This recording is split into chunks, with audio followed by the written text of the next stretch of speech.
Friend, welcome to my YouTube channel Soni education classes में आप सभी का स्वागत है। हम आज कर रहे हैं कक्षा 6 मल्हार का पाठ 2 गोल है। इसमें हम आपको आज इस लेसन को समझाएंगे।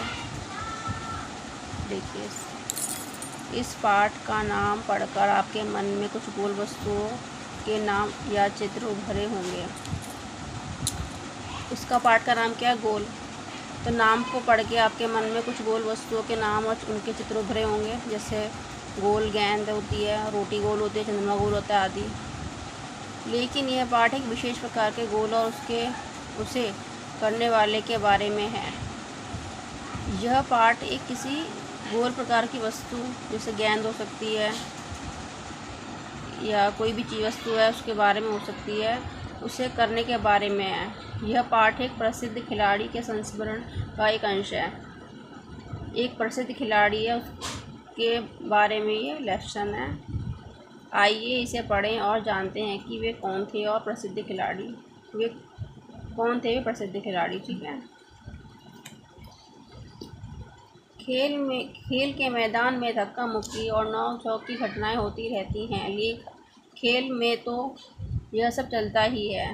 जिन दिनों हम खेला करते थे उन दिनों भी यह सब चलता था। देखो, जब भी बच्चों आप खेलते हो मैदान में तो धक्का मुक्की होती होगी, नोक झोंक होती होगी, छोटे मोटे लड़ाई झगड़े जिन्हें कहते हैं। उस समय में भी ये चलता, सब चीज़ें चलती थी। ठीक है। और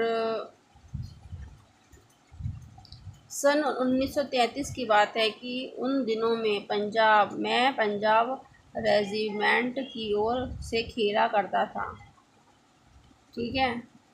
एक दिन पंजाब रेजिमेंट और सैपर्स एंड माइनर्स टीम के बीच मुकाबला हो रहा था। माइनर्स टीम के खिलाड़ी मुझसे गेंद छीनने की कोशिश करते, लेकिन उनकी हर कोशिश बेकार हो जाती। इतने में खिलाड़ी ने गुस्से में आकर हॉकी स्टिक मेरे सिर पर मारी।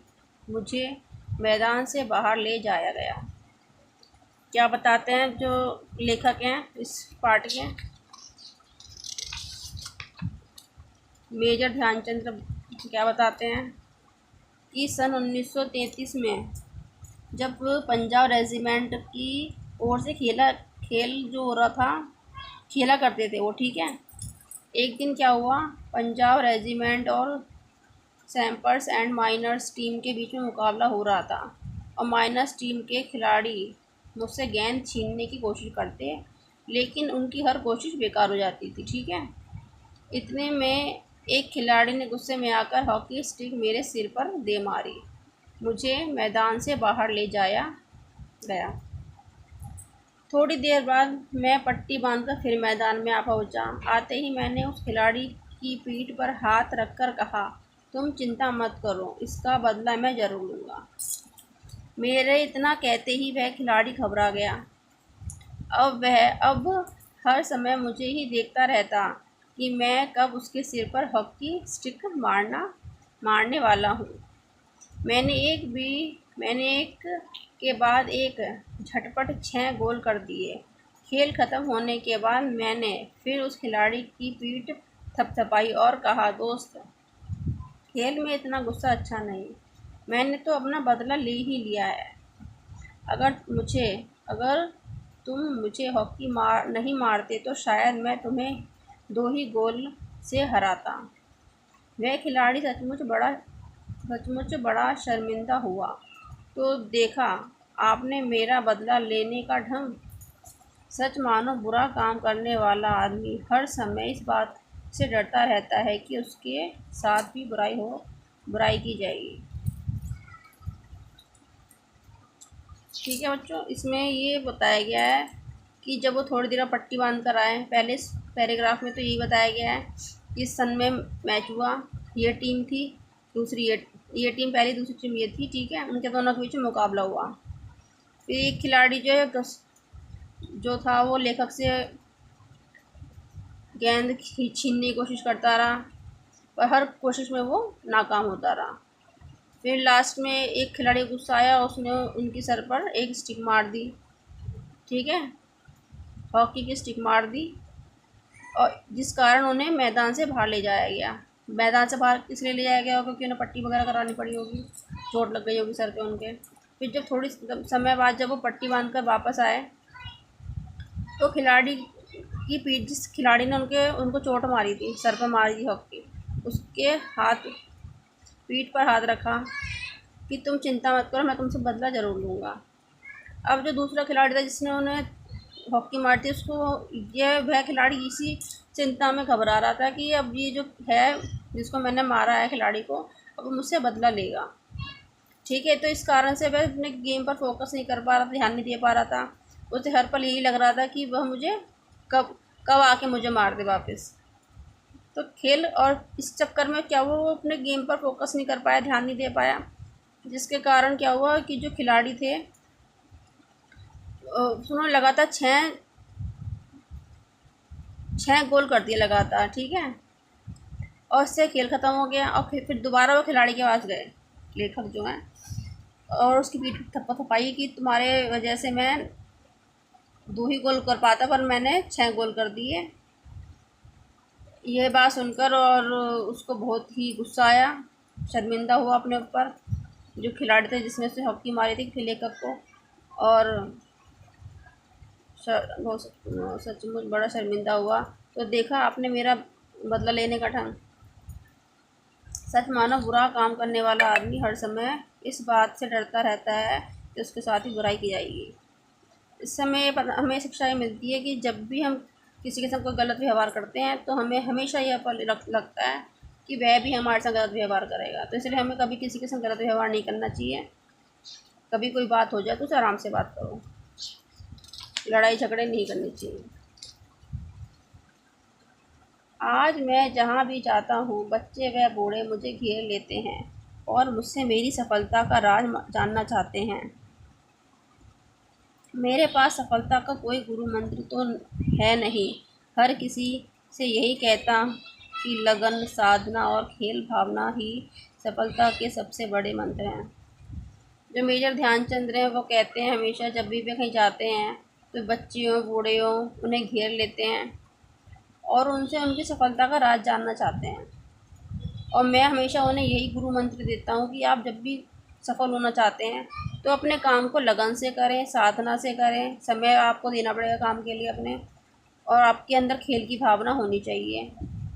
यही सबसे बड़ा मंत्र है। अब कोई भी काम करो बड़े मन से करो, लगन से करो, तो आपको सफलता अवश्य मिलेगी। अगले पैराग्राफ में है, मेरा जन्म सन 1904 में प्रयाग में एक साधारण परिवार में हुआ। बाद में हम झांसी आकर बस गए। 16 साल की उम्र में मैं फर्स्ट ब्राह्मण रेजिमेंट के एक साधारण सिपाही के रूप में भर्ती हो गया। उनका जन्म कब हुआ था? 1904 में प्रयाग के एक साधारण परिवार में जन्म हुआ था और 16 साल की उम्र में फर्स्ट ब्राह्मण रेजिमेंट में एक साधारण सिपाही के रूप में भर्ती हो गए थे।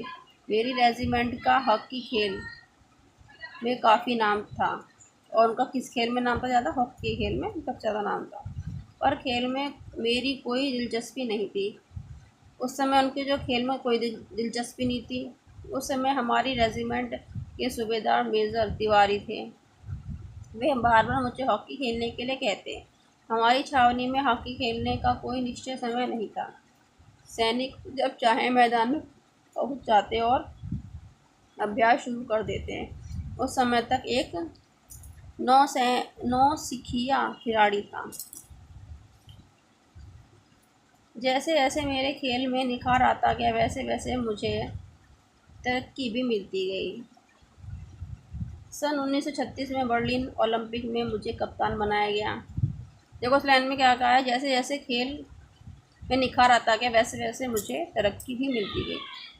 खेल में निखार कैसे आया कि उन्होंने लगातार मेहनत की, लगन लगाई अपने खेल में, साधना करी, खेल की भावना उनके अंदर जगी, तभी तो आप काम अच्छे से खेल पाओगे। कोई भी काम करने के लिए आपके मन में भावना होनी चाहिए कि मुझे ये काम करना है। तो अगर आपके मन में भावना होगी तो आप उसे समय भी दोगे और अच्छी भावना से आप उसे करोगे। बर्लिन ओलंपिक में लोग मेरे हॉकी खेलने के ढंग से इतने प्रभावित हुए कि उन्होंने मुझे हॉकी का जादूगर कहना शुरू कर दिया। जब देखो जैसे जैसे खेल निखार आता गया, वैसे वैसे मुझे तरक्की भी मिलती गई। सन 1936 में बर्लिन ओलंपिक में मुझे कप्तान बनाया गया। उस समय से सेना में लांस नायक था। उस समय जब उन्होंने कप्तान बनाया गया तो उस समय सेना का कौन था? वो कप्तान लांस नायक था। ठीक है। बर्लिन ओलंपिक में मुझे कप्तान बनाया गया। उस समय सेना का नायक लांस था। ठीक है। बर्लिन ओलंपिक में लोगों ने मुझे हॉकी खेलने के ढंग से इतने प्रभावित हो गए लोग कि उन्होंने मुझे हॉकी का जादूगर कहना शुरू कर दिया। उन्हें किस नाम से भी जानते थे लोग? हॉकी का जादूगर। इतना इसका यह मतलब नहीं कि सारे लोग गोल मैं ही करता था। मेरी तो हमेशा यह कोशिश रहती थी कि मैं गेंद को गोल के पास ले जाकर अपने अपने किसी साथी खिलाड़ी को दे दूं, ताकि उसे गोल करने का श्रेय मिल जाए। ये भी तो कितनी अच्छी बात है कि कोई भी खिलाड़ी है वो गोल कर सकता है, पर अपनी जो गेंद है वो ये भी चाह रहा है कि मेरे जो साथ में खिलाड़ी हैं वो भी जीत सके, उनका भी नाम रोशन हो, उन्हें भी उत्साह उत्साह मतलब उन्हें प्रोत्साहन मिल सके उन्हें भी। तो वो क्या करते थे कि जो गेंद होती थी उसको गोल के पास ले जाते थे और वही छोड़ देते थे, जिससे दूसरे खिलाड़ी को भी मौका मिल सके, गोल करने का श्रेय मिल जाए। इसी खेल भावना का कारण मैंने दुनिया के खेल प्रेमियों का दिल भी जीता। इसी कारण फिर लोग उनको प्यार करने लगे। बर्लिन ओलंपिक में हमें स्वर्ण पदक मिला। खेलते समय मैं हमेशा इस बात का ध्यान रखता था कि हार या जीत मेरी नहीं बल्कि पूरा देश मेरा है। ठीक है। ये बहुत अच्छी बात है इनकी। तो इसी लाइनों के संग यह हमारा पाठ की जो हमारी व्याख्या है पूरी हुई है। मुझे आशा है कि आपको ये लेसन अच्छे से समझ में आ गया होगा। अगर आपको मेरा वीडियो अच्छा लगा तो मेरे वीडियो को लाइक करें, शेयर करें और चैनल को सब्सक्राइब करें। Thank you.